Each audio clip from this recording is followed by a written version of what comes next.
Celebrating 30 years of phenomenal trend forecasting, 5 times a week, Monday through Friday. Here's Gerald Celente with today's trends in the news.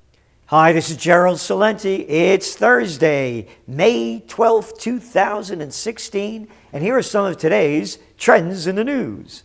On the market front, it's a little up and a little down, not much of anything. From Asia to Europe to the USA, all like that all day long, even oil. But gold's down a little bit. Gold was up, gold is down a little bit. Not a lot going on, but there is something big going on, and you got it, your TrendsJournal. That's right, history before it happens.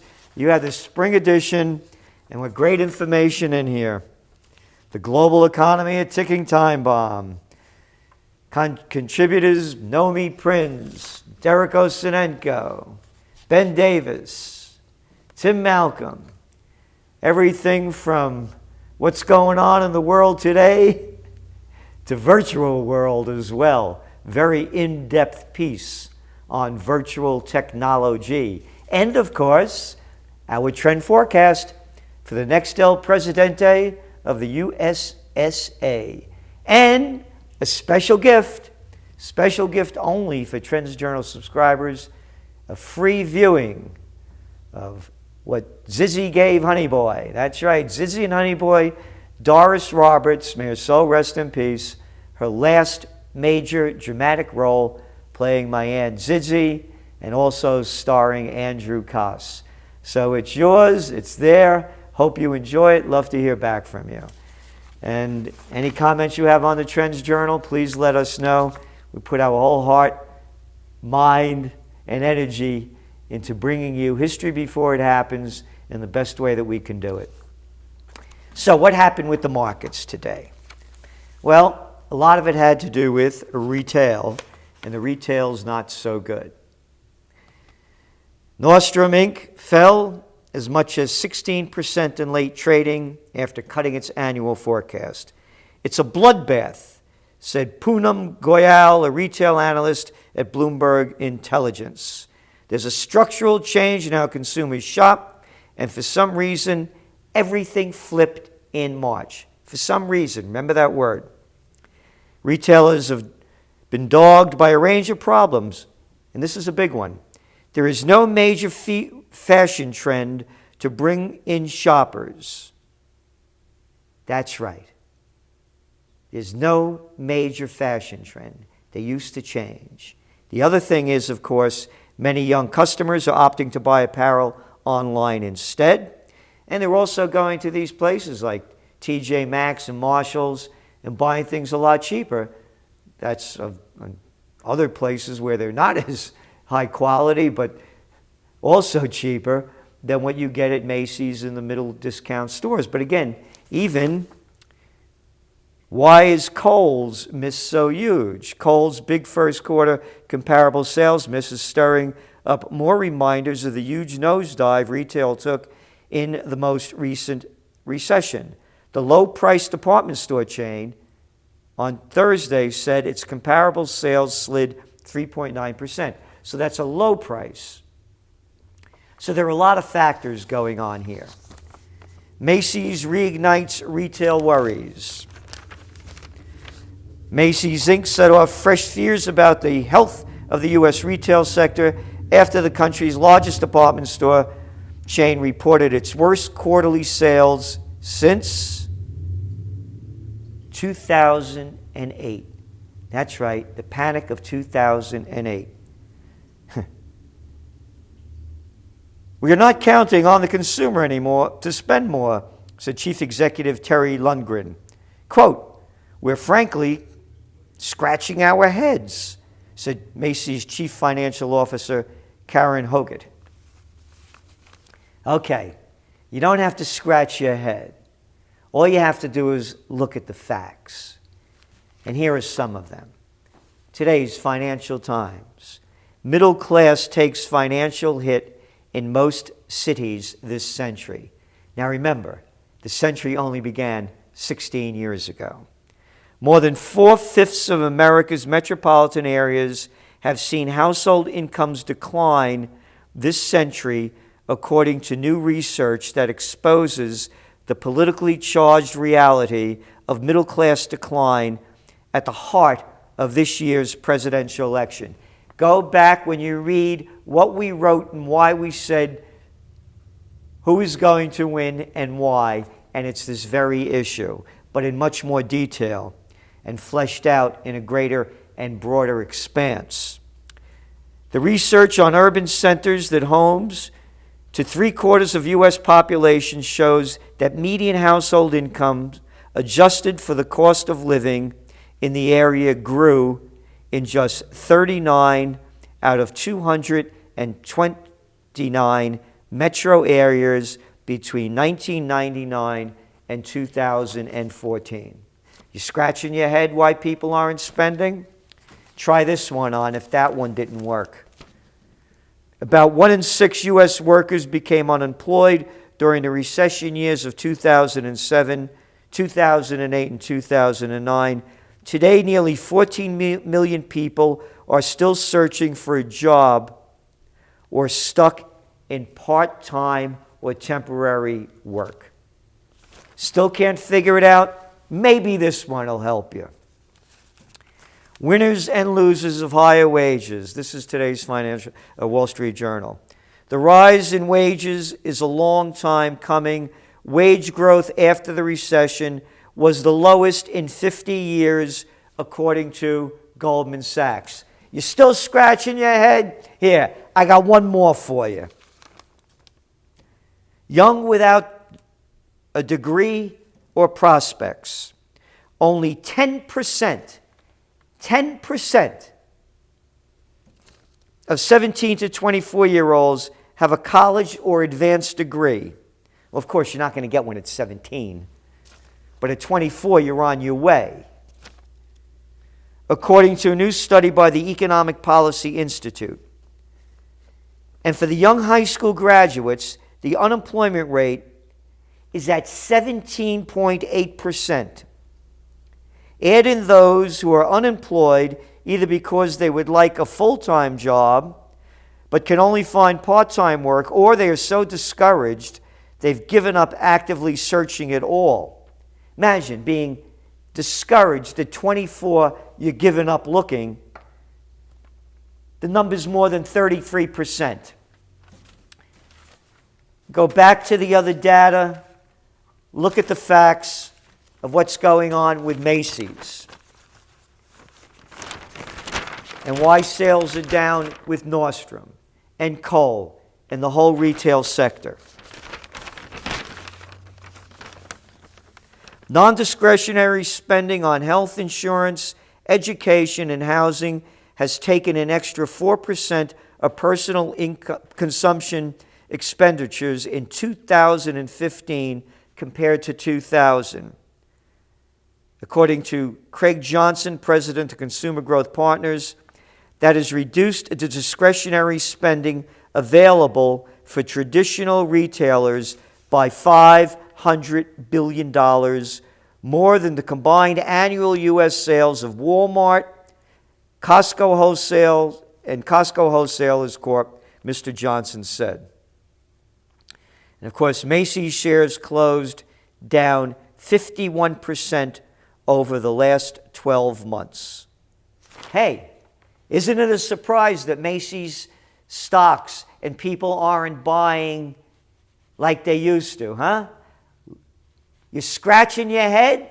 You couldn't figure it out? Maybe you should have watched Trends in the News, because what you're going to see now, as regular viewers, you well know, I've been saying this now for the better part of a year, holding up these bogus ads. Take a look. Don't worry about it. Another one-day sale that extends forever from Macy's. Saturday, May 7th, 9 a.m. to 11 p.m. Also shop today, May 6th. How can they get away with this crap? One day is one day. No, not when you're really in trouble and you gotta unload stuff. One day is forever. Because that's all I ever keep reading, this stuff. You're still scratching your head? Maybe you should have looked chief operating officer over there, financial officer at Macy's, today's numbers that came out. Yeah. In economic news, weekly jobless claims rose to 294,000. Yeah, much higher than expected. So tomorrow's the big day. They're looking for retail numbers. Tomorrow's retail sales are either going to confirm things really are weak or will show the employment number and the GDP number with temporary weaknesses, said Bryce Doty, Senior Fixed Income Manager with SIT Investment Associates. Maybe it's looking more forward to tomorrow morning. Yeah, be an optimist. We don't know what will happen, but the numbers don't look good. And although gold prices are down today, check this one out. Gold demand is off to the fastest start ever in 2016, and that's according to the World Gold Council that put out a report today. And gold demand, not the price, but demand is up 21%, and people like Goldman Sachs, JP Morgan Chase, gold has entered a new bull market. This is JP Morgan, and now Goldman Sachs isn't as bearish. But what is bearish is the oil news, even though oil prices have moved up from their all-time low or recent low a few months ago.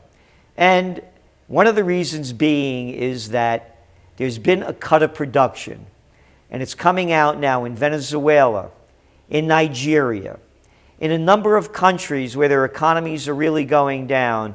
Production is going down with it. So this is serious. How long will it last? It's temporary as we see it, because again, when you look at the global climate and when they're only looking for a small increase in overall global demand, when things get back into production stage, we believe oil prices that are now up are going to go back and keep trading within that $30 to $45 range that we've been saying.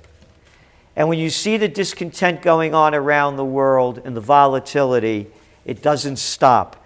Venezuelans rally for recall vote. I've been keeping you up to breast with this. It appears they have more than enough votes on a referendum to call a recall. And again, that's an energy-rich country that's going poor.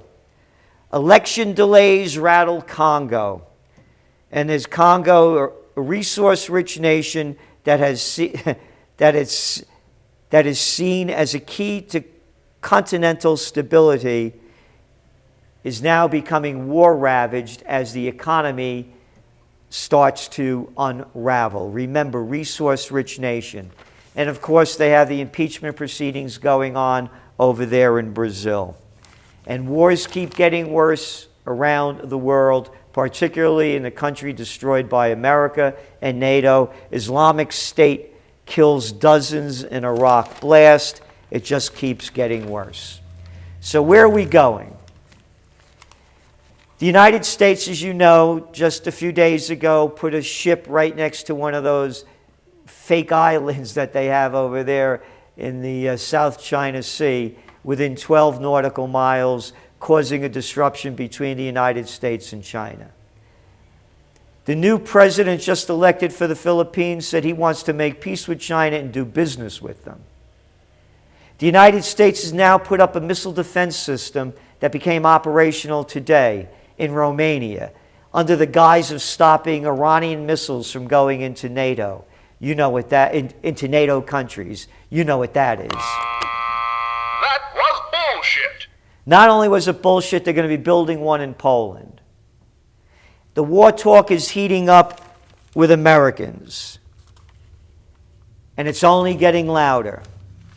I want to read to you an obituary.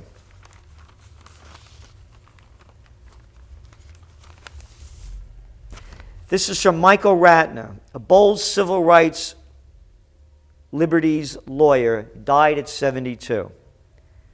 Speaking to the New York Times in 2002, Mr. Ratner said, "A permanent war abroad means permanent anger against the United States by those countries and people that will be devastated by U.S. military actions." Yeah, you wonder why they hate us. Couldn't be because of all the people America's killed since 2002. He continues, hate will increase. No kidding. Wonder why they hate us. Not lessen. And the terrible consequences of that hate will be used in turn as justification for more restrictions on civil liberties in the United States. May his soul rest in peace. True words spoken from a man who fought to bring morality back into the consciousness of America. Unlike Obama, who I read yesterday, said, hey, get rid of that moral purity. You're not going to win. That's right, Obama, you're going to lose. Just like America is losing all the wars it has started since the war on terror began. In Afghanistan, the longest war in American history. Iraq, you see the bloodbath every day. Libya, devastated. And now, here's more news. U.S. Defense Secretary Ashton Carter said President Obama is increasingly calling upon special operation forces to carry out small wars across the Middle East and Africa to challenge both ISIS and Al-Qaeda. Yep, it's all coming true. Endless war. The more war that goes on, the more rights that we lose. Hey, but it's up to you to change it. Look, they're doing it all around the world. New parties are coming in, throwing out the corrupt, entrenched ones. We could still do it here. There's time in the United States, and there's time in a country near you. Remember, as Andrew Jackson said, one man of courage makes a majority. This is Gerald Celente, and that's some of today's trends in the news.